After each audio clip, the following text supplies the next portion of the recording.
Welcome to Mind Life Weekly. My name is Derek, and this channel is all about simple psychology for life. Be sure to subscribe to stay updated on all our videos. Also, do hit the like button because we need your help growing this channel. Today we'll be diving into the concept of life goals and introduce how to set these goals. So without keeping you waiting any longer, let's get right into it. Where are you going? The psychology of happiness is devoted to fulfilling the very nature of what it means to be human. Striving and succeeding is a large part of that. Human beings are target-oriented. We like to strive towards things and we like to pursue the feeling of fulfilling our goals.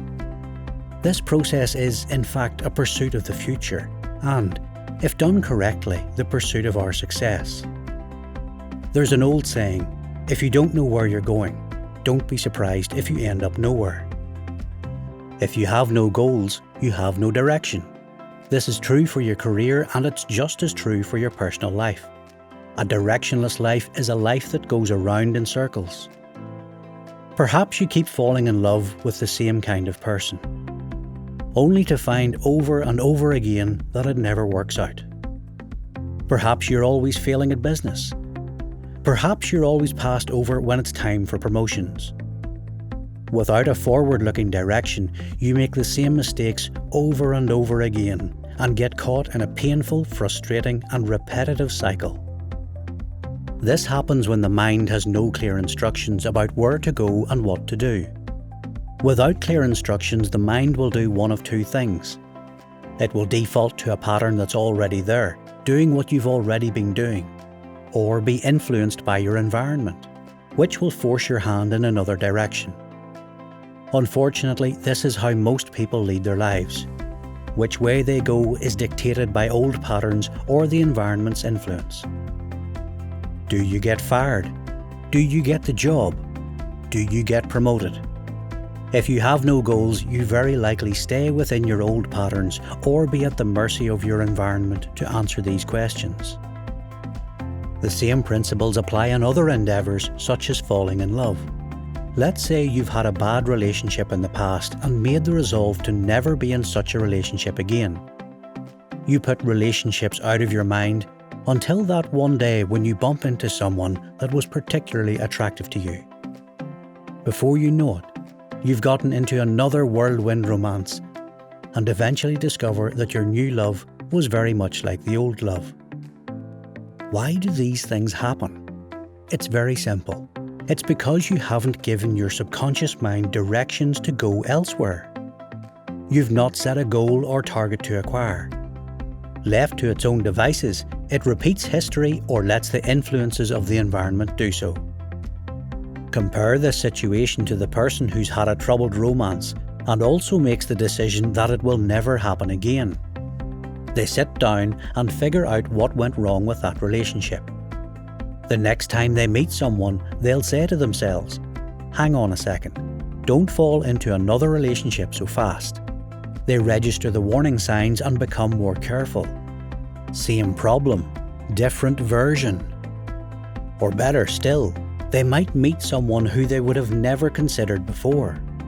After taking another look at their previous relationship and remembering what went wrong, they might reconsider and say, you know what, I'll give this a go.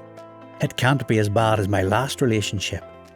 In doing so, they might discover the perfect mix that will lead them to a happy life with a wholesome relationship.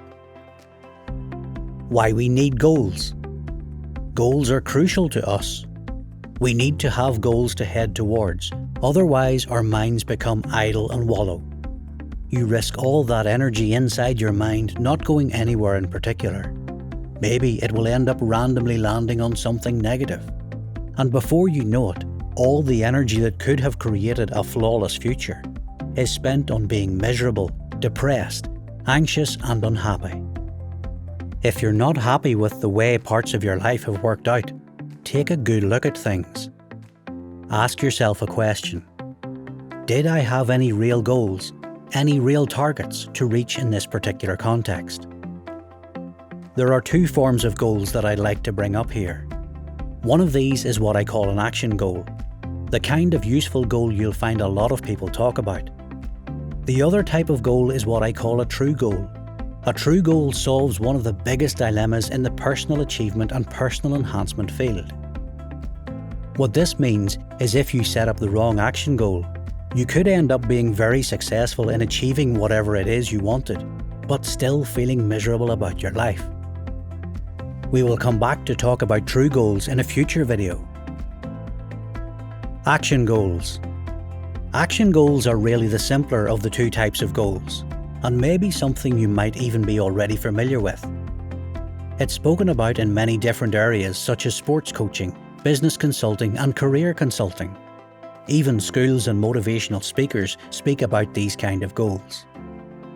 An action goal is essentially a goal that you choose consciously. You decide you want to fulfill that goal in your life and then you figure out how to do it. These kinds of action goals are tremendously useful. They are the secret behind many people's successes, and I strongly encourage you to get into the habit of using them. Something very important and useful to remember is that, believe it or not, you're already very good at doing this with low-level action goals. For example, say you have a letter that you want to send to your cousin. Instantly, your mind leaps to an action goal. How? You want to send a letter, which means you have to go through a certain set of steps.